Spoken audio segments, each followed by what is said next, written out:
Assalamualaikum warahmatullahi wabarakatuh.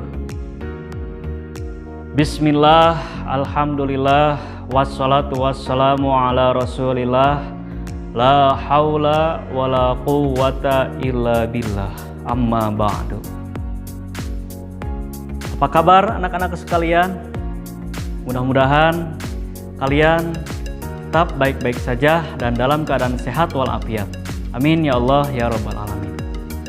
Anak-anakku sekalian, walaupun hari ini kita masih belajar dari rumah atau yang disingkat BDR, mudah-mudahan tak menyurutkan semangat kita untuk belajar dan menuntut ilmu. Di mana pada hari ini kita berjumpa kembali dalam pembelajaran pendidikan agama Islam dan budi pekerti.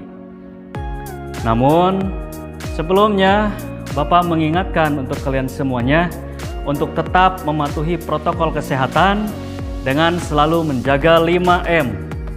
M yang pertama yaitu selalu memakai masker. Yang kedua yaitu selalu rajin mencuci tangan dengan air dan sabun hingga sampai bersih. Yang ketiga yaitu menjaga jarak dengan sesama. Yang keempat, menjauhi dari kerumunan. Yang kelima, selalu mengurangi mobilitas dan aktivitas di luar rumah. Mudah-mudahan dengan ikhtiar kita mampu mengurangi dan memutuskan mata rantai COVID-19. Nah, anak-anakku sekalian, pada hari ini kita akan belajar tentang pendidikan agama Islam dan budi pekerti mengenai tugas dan sifat para Rasul Allah. Sebelumnya kita sudah membahas mengenai tentang makna Nabi dan Rasul Allah. Iman kepada Rasul-Rasul Allah merupakan rukun iman yang keempat. Beriman kepada Rasul-Rasul Allah artinya kita meyakini dengan sepenuh hati bahwa para Rasul Allah merupakan orang-orang yang istimewa yang dipilih Allah untuk menerima wahyu dari Allah Subhanahu wa Ta'ala dan disampaikan kepada umat manusia agar dijadikan pedoman hidup oleh manusia. Para Rasul hakikatnya adalah manusia biasa, sama seperti kita.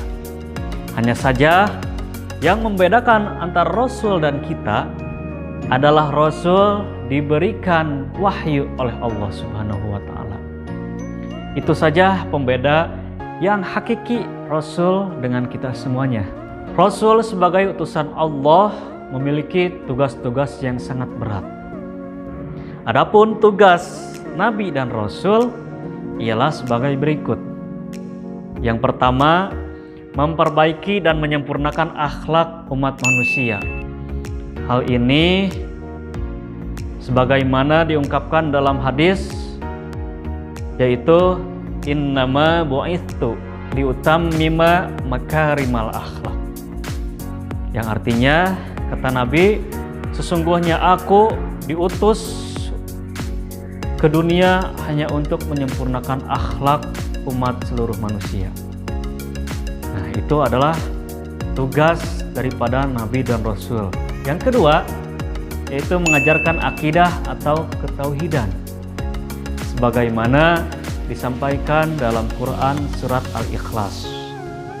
Yang ketiga, yaitu mengajak manusia menyembah Allah dengan cara beribadah. sebagaimana disampaikan dalam Quran surat Al-Zariyat ayat 56.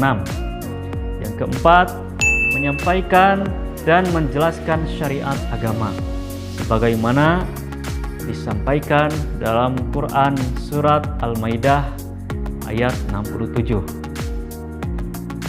Yang kelima, pembawa berita gembira dan pemberi peringatan sebagaimana disampaikan dalam Al-Quran surat An-Nisa ayat 165. Yang keenam, memberi tauladan dan contoh perilaku yang baik untuk kita semuanya. Hal ini sebagaimana disampaikan dalam Quran surat Al-Ahzab ayat 21. Nomor 7, menegakkan dan menerapkan syariat Allah sebagaimana disampaikan dalam Quran surat Al-Maidah ayat 49. Nah, anak-anakku sekalian, kalau tadi kita sudah mengetahui dan sudah membahas tentang tugas para Rasul Allah. Nah, sekarang kita akan membahas mengenai sifat-sifat Rasul Allah.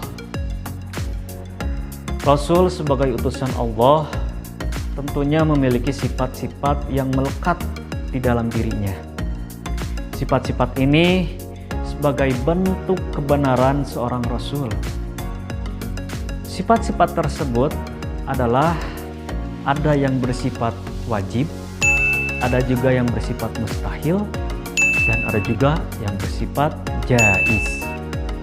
Jaiz itu adalah sifat yang wenang, boleh, yang berada dalam diri Rasul. Rasul pilihan Allah memiliki sifat-sifat yang wajib ada serta melekat dalam dirinya. Dan mustahil, para Rasul Allah memiliki sifat mustahil yang sangat tentunya dilarang atau yang tidak ada dalam diri Rasul. Tetapi yang satu lagi yaitu sifat jaiz, ya, yaitu boleh yang ada dalam diri Rasul. Baik, yang nomor 1 ini ada sifat wajib bagi Rasul, di mana sifat wajib bagi Rasul ialah sifat yang harus dimiliki dan harus ada dalam diri Rasul Allah. Sifat apa aja yang ada dan melekat dalam diri Rasul? Baik, kita akan bahas. Yang pertama ada sifat siddiq. Siddiq artinya jujur. Rasul Allah seharusnya melekat dalam dirinya memiliki sifat jujur. Ini adalah salah satu sifat yang wajib dipunyai oleh seorang Rasul Allah.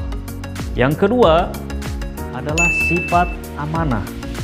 Amanah itu apa? Amanah adalah sifat dapat dipercaya.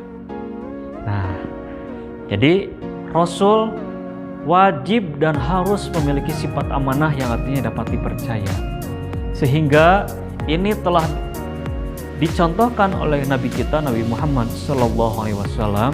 Semasa hidupnya, beliau mendapatkan gelar dari masyarakat penduduk kota Mekah, yaitu dengan gelar Al-Amin. Artinya orang yang sangat dipercaya. Makanya itu Rasul senantiasa memberikan keteladanan kepada kita semuanya memiliki sifat amanah. Yang ketiga yaitu sifat tabligh. Tabligh artinya menyampaikan. Hal ini tentu menjadi barometer terhadap seorang Rasul yang menjadi pilihan Allah, yang menjadi utusan Allah dalam menyampaikan risalah kenabian dan risalah kerasulan seorang Rasul yang disampaikan dari Allah Subhanahu wa Ta'ala. Yang terakhir, yang nomor 4, sifat yang wajib berada kepada Rasul yaitu sifat fatinah, yaitu sifat cerdas. Seorang Rasul senantiasa dan harus memiliki sifat cerdas.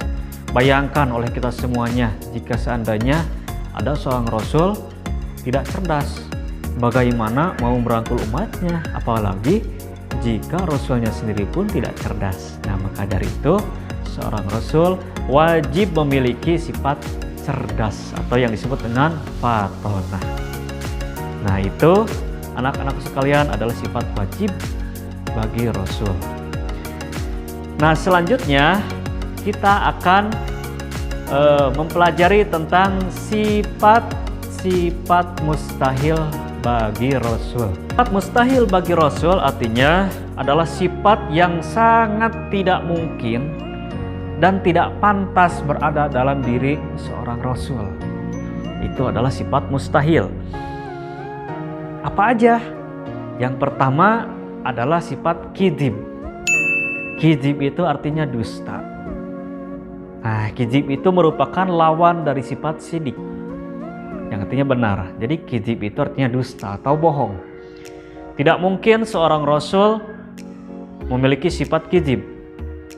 Dan sangat mustahil bagi Rasul memiliki sifat bohong. Bayangkan oleh kita semuanya jika Rasul kita memiliki sifat bohong ya. Nah, hal ini sangat tentu, sangat tercela. Nah, makanya itu Nabi atau Rasul sangat mustahil memiliki sifat kidib atau bohong. Yang kedua adalah sifat khianat. Khianat ini merupakan lawan daripada sifat amanah. Nah, khianat artinya ingkar janji. Sangat tidak mungkin dan mustahil seorang Rasul memiliki sifat khianat. Ya, makanya itu khianat atau ingkar janji merupakan salah satu sifat yang mustahil, yang sangat tidak mungkin berada dalam diri Rasul. Yang ketiga ada sifat kitman. Kitman itu artinya menyembunyikan. Nah, hal ini menjadi lawan kata daripada sifat tabligh. Kitman atau menyembunyikan seorang Rasul itu sangat tidak mungkin sifat tersebut berada dalam diri Rasul. Nah, makanya Rasul sangat mustahil memiliki sifat menyembunyikan. Yang terakhir nomor 4 daripada sifat mustahil yaitu sifat baladah, yang artinya bodoh. Ya. Nah, sifat baladah ini merupakan lawan daripada sifat fatonah, yang artinya cerdas. Ini sangat berlawan. Nah, itu adalah sifat-sifat mustahil bagi Rasul. Nah, anak-anakku sekalian, setelah kita membahas tentang sifat wajib bagi Rasul, yang terus sifat mustahil bagi Rasul, kali ini ada yang disebut dengan sifat jaiz. Sifat jaiz itu apa? Sifat jaiz itu adalah sifat yang mungkin atau boleh berada dalam diri Rasul. Ya, sah-sah saja jika Rasul mempunyai sifat jaiz. Kira-kira apa ya sifat jaiz tersebut? Sifat jaiz bagi Rasul itu hanya satu, yaitu al-aradul basyariyah. Maksudnya adalah sifat-sifat yang sama dengan manusia pada umumnya. Kita manusia, Rasul pun manusia. Kita makan, Rasul juga makan. Kita tidur, Rasul juga tidur. Nah, hal itu merupakan sifat-sifat al-aradul basyariyah. Sifat-sifat yang sama seperti kita, sifat-sifat kemanusiaan. Nah, anak-anakku sekalian, setelah kita tadi menyimak, mendengarkan materi yang Bapak sampaikan dari mulai tugas seorang Rasul, sifat seorang Rasul, kemudian dalam sifat tersebut ada sifat yang wajib bagi Rasul, ada sifat yang mustahil bagi Rasul, dan ada sifat yang jaiz bagi Rasul. Untuk selanjutnya, silahkan kalian kerjakan tugas berikut ini.